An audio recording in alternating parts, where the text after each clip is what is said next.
ti an wè m sou machin nan fwe, li ti an panse mwen machin nan yon. Etan sou bek kase. O, di mwen ake. E mwen dan machin pa men mwen men. Fulay.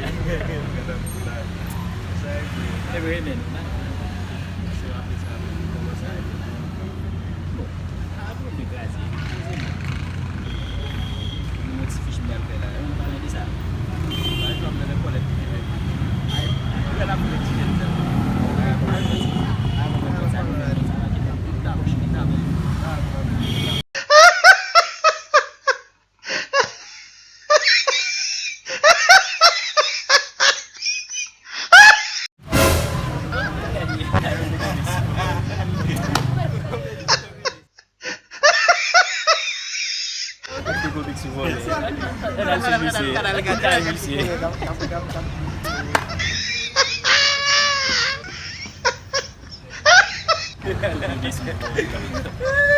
Oh,